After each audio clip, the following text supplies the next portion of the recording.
As-tu déjà essayé les sites de rencontres? T'es-tu cassé le nez dessus? Voici les 7 principales erreurs à éviter pour mieux utiliser ces applications en évitant les grands pièges de ces plateformes. Il sera aussi souvent bon de regarder les avis des utilisateurs ou des utilisatrices qui auront pu être laissés à propos de ces plateformes que tu vises. Cela te permettra de très vite savoir à quoi t'en tenir. Je te conseille sur ces 7 points d'attention juste après la courte présentation de la chaîne. Bonjour à toi. Tu es bien sur la chaîne Harmonie Décor. Cette chaîne est plutôt destinée à ceux et celles qui ne seraient pas entièrement satisfaits de leur sexualité ou de celle de leur couple. Mais puisque tu es ici, c'est que tu es déjà doté d'une grande curiosité et d'un soif d'apprendre. Je t'invite donc à t'abonner à la chaîne, mais également tu es libre de t'abonner à la newsletter du site harmoniedécor.fr, harmoniedécor.fr, dans laquelle tu retrouveras chaque semaine des informations inédites sur l'article du vendredi. Rentrons directement dans le vif du sujet pour tout savoir sur ces 7 pièges à éviter qui peuvent même parfois te mettre en danger. 1. Tricher sur son profil. La pire technique que tu pourrais mettre en place serait de pipoter ton profil. Le principal mensonge, on ne va pas se le cacher, est surtout à propos de l'âge. Mais, à bien y réfléchir, à quoi cela sert-il vraiment? À un moment donné, la supercherie sera forcément dévoilée. Par contre, la personne en face aura un premier a priori à cause de ce petit, voire gros mensonge. Et si tu as menti sur cela, il ou elle se demandera encore si tu n'aurais pas menti sur d'autres sujets. Un autre point sur lequel tu devras faire réellement attention, c'est, contrairement à l'argument précédent, de ne pas non plus trop en dire et de ne pas tout dévoiler sur ton profil. Il ne faudra pas mettre non plus trop de photos, même si la possibilité t'en est donnée. En mettant trop de détails dans ton profil, tu vas faire perdre le mystère sur celui-ci. Il est toujours plus attirant d'essayer de découvrir une personne. C'est comme quand on te spoil une série, alors que tu n'as rien demandé finalement. 2. Ne pas y aller pour la bonne raison. Il faut aussi savoir faire très attention à tes motivations pour t'inscrire sur des sites de rencontres. Il est important de savoir pourquoi tu t'y inscris. Je veux dire ici la raison réelle. En effet, il n'y a aucune obligation à passer par ces sites. En effet, il est tout à fait possible de faire des rencontres dans la vie physique. C'est même préférable dans la mesure où il est plus facile de se rendre compte de l'authenticité de la personne que tu cibles. Alors qu'au travers d'un écran interposé, le beau Paul de 32 ans, prétendu prof de sport, s'appelle peut-être en réalité Jérôme, il a 45 ans et travaille dans une poissonnerie. Si c'est uniquement ta timidité qui t'empêche de faire des rencontres dans la vraie vie, je te conseille vivement de travailler sur toi pour dépasser cela. Crois-moi, personne n'en meurt.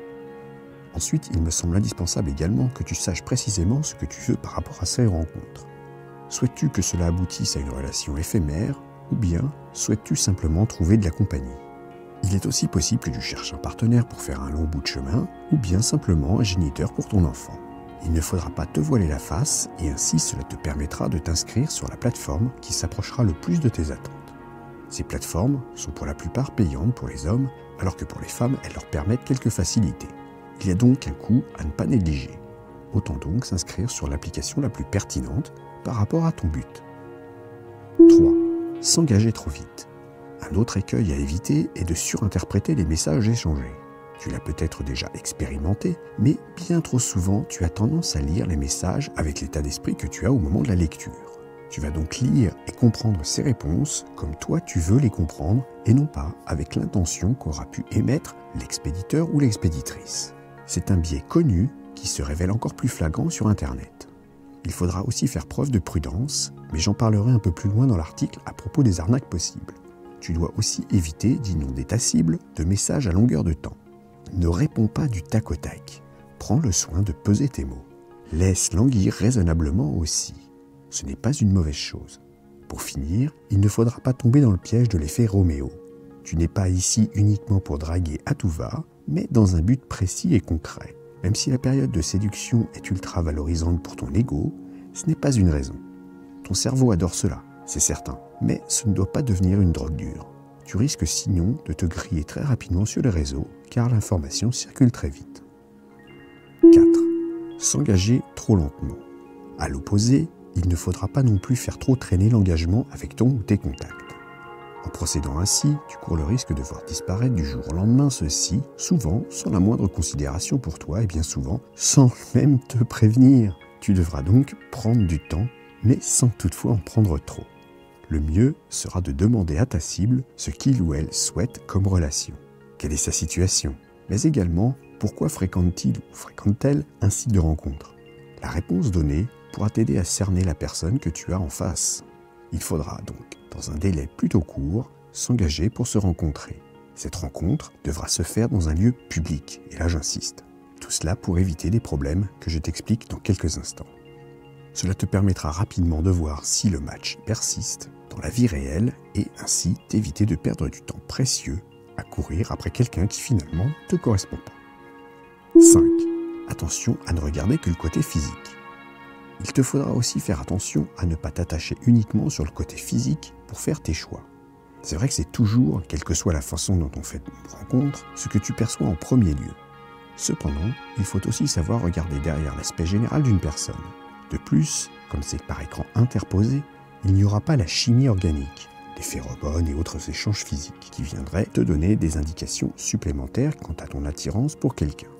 Tu ne devras surtout pas te fier qu'à ton regard. Tu risques alors de te faire mener en bateau par une cible qui a, comme je te l'expliquais au début de l'article, un peu amélioré son CV si je puis dire.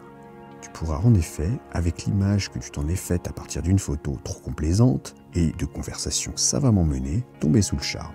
Or, ce n'est pas une bonne séduction. Elle ne résistera pas au temps et tu risques, si tu t'engages dans l'aventure, de subir une déconvenue rapide. 6. Attention aux arnaques. Et Dieu sait qu'il y en a. S'il y a une erreur à ne jamais connaître, c'est celle-ci. Penser que toutes les personnes avec qui tu seras en contact sont bien intentionnées. Ce n'est sûrement pas le cas, et il y a même sur ces plateformes des êtres abjects qui utilisent la détresse des cœurs à prendre pour les abuser. Ces abus peuvent être de nombreuses natures. On m'a confié avoir déjà rencontré un voleur qui, à la suite des rendez-vous à domicile, en avait profité pour faire les poches et photographier la CB et ensuite avoir fait des achats sur Internet avec. Il y a également des prédateurs, et là ce sont quand même majoritairement des hommes, qui vont aussi tenter de profiter de toi, de ton corps, de ton intimité. Une fois que tu auras cédé à leurs avances, ils disparaîtront pour ne plus donner de nouvelles. Et là, je ne parle même pas des cas plus rares, mais réels, de tentatives de viol. Tu peux aussi tomber sur des cibles qui vont te demander de façon très pressante de t'envoyer des photos dénudées. Ils peuvent aussi te suggérer de te filmer en train de te caresser. Ce serait dans le but, par la suite, de te faire du chantage à la diffusion de ces images. Pour éviter cela, j'en parle dans cette vidéo, je te mets le lien en haut à droite et dans la description. Il ne faudra jamais montrer ton corps et ta tête ou une partie qui permet de t'identifier si tu cédais à cette demande.